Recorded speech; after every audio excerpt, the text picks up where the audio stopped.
రాత్రి 1:30 అయ్యింది. ఊరిలోని పాత చెరువు దగ్గర ఎవరూ ఆ సమయంలో తిరగరు. ఎందుకంటే ఆ చెరువు పక్కన ఉన్న బండరాయిపై ఎప్పుడూ ఎవరో కూర్చుని ఏడుస్తున్న శబ్దం వినిపిస్తుందని గ్రామంలో అందరూ చెబుతారు. ఒకరోజు ఊరి యువకుడు రాజు ఇది అబద్ధమే అని నిరూపించడానికి రాత్రి ఒంటరిగా చెరువు దారి పట్టాడు. మొదట్లో అన్నీ సాధారణంగానే ఉన్నాయి. గాలి గుసగుసలాడుతుంది. కప్పలు కువకువలాడుతున్నాయి. చెట్లలో పిట్టలు గాలికి ఊగుతున్నాయి. కాని రాజు చెరువు దగ్గరకు చేరగానే ఒక్కసారిగా ఆ శబ్దాలు మౌనమయ్యాయి. అక్కడ భయంకరమైన నిశ్శబ్దం నెలకొంది. రాజు చేతిలో ఉండే టార్చ్ ఒక్కసారిగా ఆరిపోయింది. అప్పుడు వెనక నుంచి రాజు అని గట్టిగా పిలిచిన శబ్దం వినిపించింది.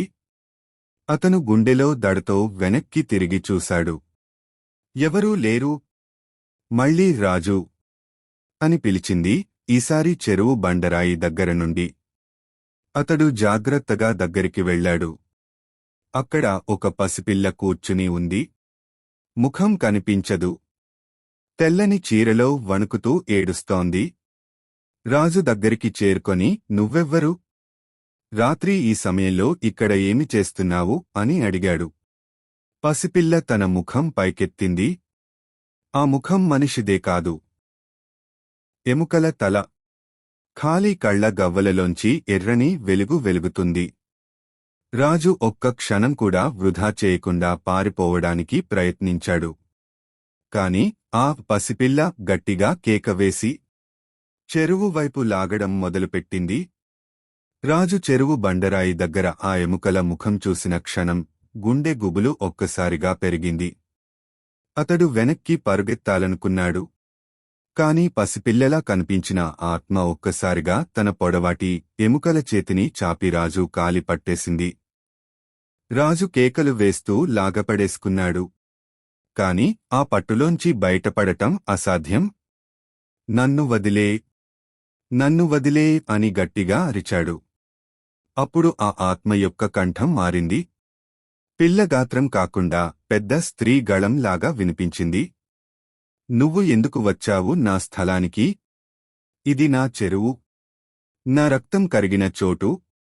నిన్ను వెళ్లనివ్వను. రాజు గుండె వణికిపోయింది. అతని చేతిలో ఉన్న టార్చ్ ఒక్కసారిగా వెలిగింది. టార్చ్ కాంతి పడగానే ఆ ఆత్మ ముఖం కొంతసేపు మాయమైంది. కాని వెంటనే మరింత భయంకరమైన రూపంలో తిరిగి కనిపించింది. ఆ క్షణంలో చెరువు నీళ్లు అలలు ఎగురుతున్నట్లుగా ఉప్పొంగాయి. వాటిలోంచి మరికొన్ని నల్లని చేతులు బయటికి వచ్చి రాజును పట్టుకునే ప్రయత్నం చేశాయి. రాజు ప్రాణం లాగి బయటపడుతూ చెరువు దారి వదిలి పరుగెత్తాడు. ఒక్కసారిగా చెరువు చుట్టూ ఉన్న చెట్లు గుసగుసలు మొదలుపెట్టాయి. వెళ్లనివ్వం, వెళ్లనివ్వం. రాజు ఉక్కిరిబిక్కిరి అవుతూ గ్రామం వైపు పరుగెత్తాడు. కాని వెనక్కి ఒకసారి చూసేసరికి ఆ ఆత్మ చెరువు మీద నిలబడి ఎర్రటి కన్నులతో అతడిని చూసి భయంకరంగా నవ్వింది. ఆ నవ్వు అతడి చెవుల్లో ఇంకా మార్మోగుతూనే ఉంది. రాజు ఊపిరి సలపకుండా ఇంటికి చేరుకున్నాడు. తలుపు బిగిగా మూసేసి లోపల పడుకున్నాడు. కాని గుండె మాత్రం ఇంకా వణుకుతూనే ఉంది. ఇది నిజంగానే దెయ్యమా? లేక నా కళ్లముందు భ్రమ అని తనలో తానే అనుకున్నాడు. కాని చెవుల్లో ఆ భయంకరమైన నవ్వు ఇంకా మార్మోగుతూనే ఉంది. ఆ రాత్రి నిద్రపోయే ప్రయత్నం చేశాడు. కాని కళ్ళు మూసుకున్న ప్రతిసారి ఆ ఎముకల ముఖం కనబడింది. ఒకసారిగా తన గదిలోని కిటికీ టక్ అని తెరుచుకుంది. చల్లని గాలి లోపలికి దూసుకొచ్చింది. ఆ గాలిలో మళ్లీ అదే శబ్దం వినిపించింది. రాజు కళ్ళు తెరిచి కిటికీ వైపు చూశాడు. అక్కడ ఒక తెల్ల చీరలోని నీడ నిలబడి ఉంది. కన్నులు మాత్రం ఎర్రగా వెలుగుతున్నాయి. నువ్వు నన్ను వదిలిపెట్టవు కదూ అని ఆ నీడ గుసగుసలాడింది. రాజు భయంతో గదిని వదిలి బయటకు పరుగెత్తాడు. ఇంటి బయటికి వచ్చేసరికి ఆ నీడ కనిపించలేదు. కాని పక్కింటివాడు రమేష్ ఒక్కసారిగా బయటికి వచ్చాడు. రాజూ, ఈ సమయానికి ఏమైంది అని అడిగాడు. రాజు వణుకుతూ, రమేష్, ఆ చెరువు దగ్గర నిజంగానే ఆత్మ ఉంది. నిన్న రాత్రి నన్ను పట్టుకుంది. ఇంకా ఇంటికొచ్చాక కూడా వదిలిపెట్టలేదు అన్నాడు. రమేష్ ముఖం ఒక్కసారిగా మారింది. అతను నెమ్మదిగా, నేను చెప్పాను కదా, ఆ చెరువులో ఓ రహస్యం ఉందని. అది సాధారణ ఆత్మ కాదు. ఆ చెరువులో ఏళ్ల క్రితం ఓ స్త్రీ మూతదేహం పడేశారు. ఆ ఆత్మకి శాంతి దొరకలేదు.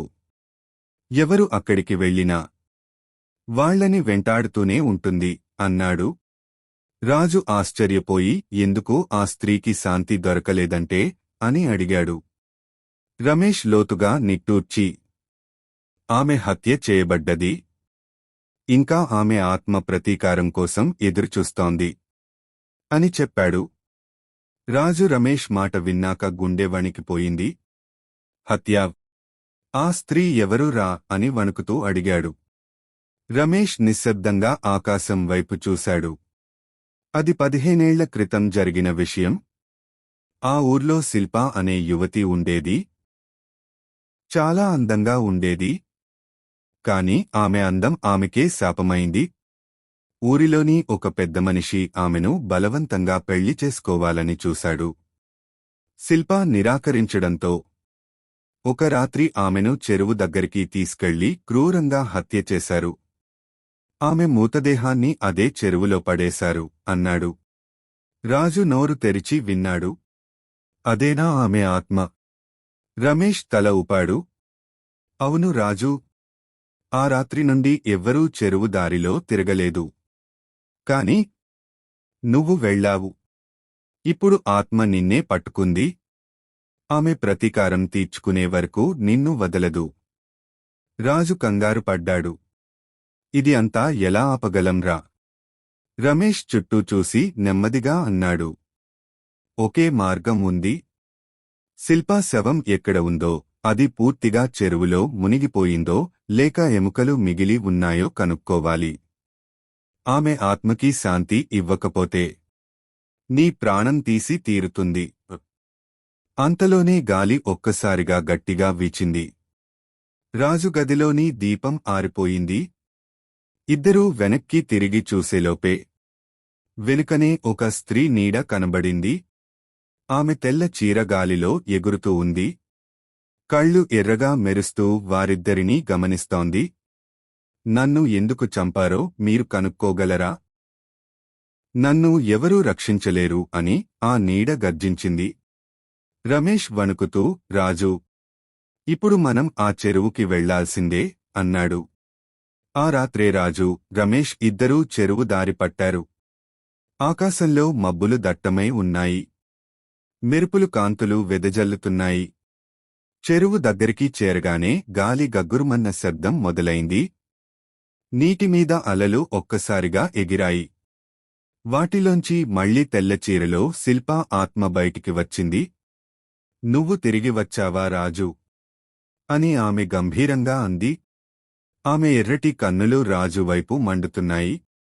రాజు వణుకుతూ, నువ్వు ఎందుకు నన్ను వెంటాడుతున్నావు? నీకు ఏం కావాలి అని అడిగాడు. ఆమె అరుపు వినిపించింది. న్యాయం కావాలి. నా ప్రాణం తీసిన వారిని శిక్షించాలి. నా ఎముకలు శాంతి పొందాలి. రమేష్ ధైర్యం చేసి అడిగాడు. నీ హత్య చేసినవారు ఎవరు? వాళ్ళు ఇంకా బతికే ఉన్నారా? ఆత్మ నెమ్మదిగా చెరువు నీటిని చూపించింది. నీరు కదిలి ఒక దృశ్యం కనిపించింది. 15 ఏళ్ల క్రితం శిల్పాను క్రూరంగా హింసించి హత్య చేసిన ఆ ఊరి పెద్ద మనిషి, అతని సహాయకులు. రాజు గుండె పగిలిపోయింది.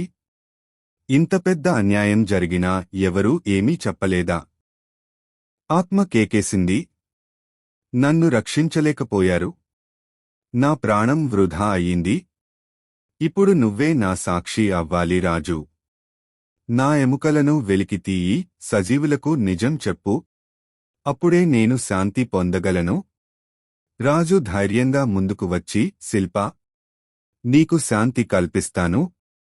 నీ ఎముకలను వెలికితీసి పూజ చేస్తాను. నీ హత్య చేసినవారిని బహిర్గతం చేస్తాను అన్నాడు. ఆ మాట విన్నాక ఆ ఆత్మ ముఖం కొంచెం మృదువైంది. ఒక గాలి దెబ్బలా మాయమైంది. అదే సమయంలో చెరువు ఒడ్డున మట్టిలోంచి ఒక ఎముకల చిట్టి సంచి బయటికి వచ్చింది. రాజు, రమేష్ వణుకుతూ దాన్ని తీసుకున్నారు. తరువాతి రోజు గ్రామం మొత్తానికి ఈ విషయం చెప్పారు. శిల్పా హత్య గురించి విన్న గ్రామస్తులు కంగారు పడ్డారు. ఆ పెద్దమనిషి అప్పటికే చనిపోయాడు కాని అతని పాపం బయటపడింది. శిల్పా ఎముకలకు పూజలు చేసి పవిత్రమైన స్థలంలో దహనం చేశారు. ఆ రోజున రాత్రి రాజు కలలో శిల్పా ఆత్మ వచ్చింది. ఆమె శాంతియుతమైన చిరునవ్వుతో, ధన్యవాదాలు రాజు, నన్ను విముక్తి ఇచ్చావు. ఇక నేను శాంతిలోకి వెళ్తాను అని చెప్పి క్రమంగా మాయమైంది.